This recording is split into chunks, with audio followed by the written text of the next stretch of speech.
Andrew, this is Zach Clark. I am so grateful that you sent me these two very thoughtful questions to try to respond to and help.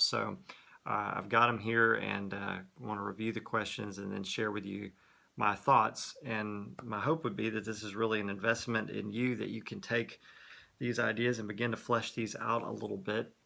Some of these questions, too, if you look on our website, you'll probably find some articles or videos that maybe dig into some of these components. But let me do my best here. I just wanted to do a quick video to address these rather than trying to just write an email and cover these. I think it's easier to just do a quick coaching right here on video.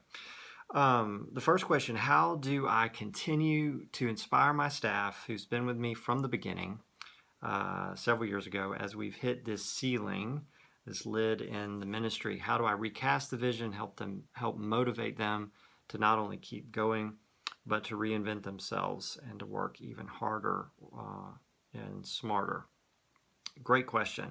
So there's a lot of different directions I could go with this. I could talk about your energy and passion as a leader, and how one of the roles of leadership is to infuse that passion and energy into others. But instead, I'm going to give you some very practical things that you can do.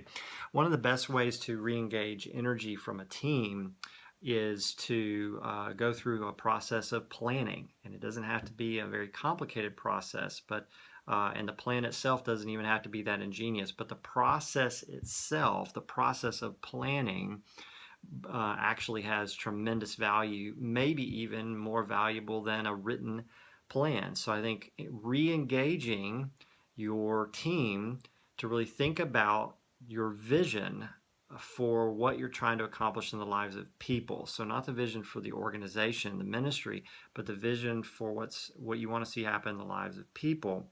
And I think that's a great place to start. So let's do some thinking. Let's think about our vision. Let's think about how we would describe the outcomes or what we hope to see happen in the lives of people. So that would be one.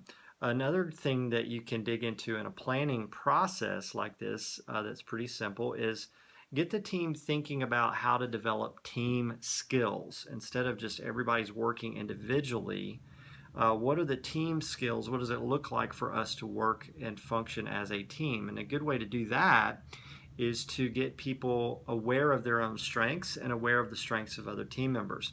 So you could have them take the Strengths Finder test. It's a book that you buy, and then you have an online test. It's really effective. Gets people to understand their unique strengths in context of the team, and it just can open up all kinds of great conversation. Another way, of course, is through the DISC profile. If they haven't done that, I really like Strengths Finder though for conversations with a team about what it looks like to work together. The third thing you can really address in planning that's going to unleash your team to go to this next level that you're talking about is through the questions that you ask. So the quality of questions that you bring into a planning process is really going to drive the value of the process and even the result. So here's some example questions. What does success look like for us in a year? A year from now, what does success look like? 5 years from now, what does success look like? Let's define it. How would we measure it? Another great question: how do we know that what we're doing is actually effective? What evidence would we offer? Another great question I made note of here: what is the gap between where we are now and where we want to be? So really define that gap.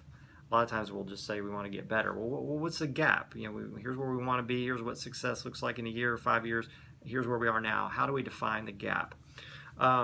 Where are we manufacturing energy? It's one of my favorite questions for teams.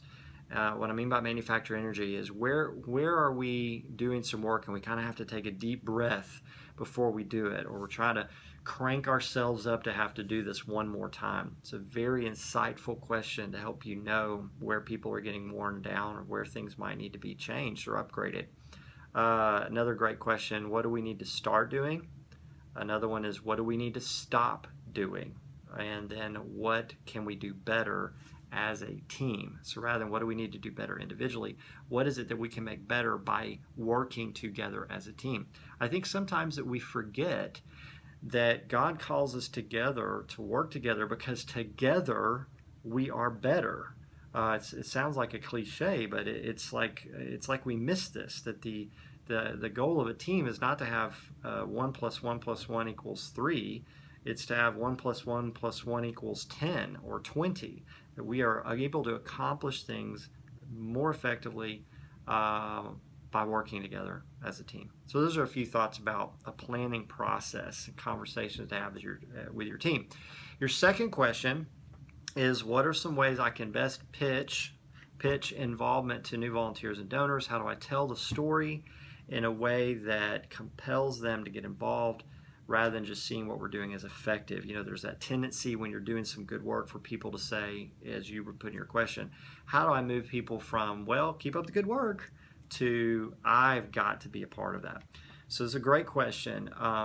And I guess the easiest thing to focus you in on would be thinking about your message, your story. You said, how can you pitch it? I don't know if I would think about it as a pitch. I would think about it, how do we describe what we are seeing happen here, what God is doing? You've got to help people see what God is doing and then challenge them to think about what that means to them. Because I want to be involved where God is working. So you got to help people see that. So there are some basic things that a message includes, and I've written about this and done a lot of coaching and teaching on this, so you can find elsewhere. But it's the vision. Back to the vision in the lives of the people that you serve. It's the way you paint a picture of what you're actually trying to see happen in the lives of people. How would we describe that? What words do we use? What photographs would we use? Rather than just talking about what we do, here's what we do. It's here's what we're wanting to see happen in the lives of people. That's why we do what we do. So it's your why, right? So you got to paint that picture. You've got to be able to tell the story of what's unfolded up to this point in a way that helps people see what God has done to bring you along in the journey. And then what are the next steps, the steps that move you forward? And then how does giving and volunteering move you forward? I think that's a lot of times what we miss. We talk about what we're doing and we talk about what we need, but we don't really help people understand that there's a bit of a plan, even if it's simple. Here are the steps that we'd like to take next. Here's what has happened up to this point. Here's how God has brought us to this point. Here are the next steps that we are ready to take.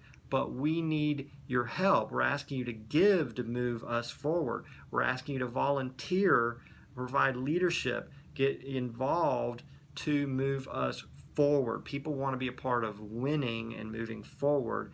And so telling your story in that way, where it's not just a list of needs or projects, but it's a plan. People will figure out the needs. They'll figure out the projects on their own. You need people to understand the vision and the story of what God has been unfolding, and then those next steps. So, great questions.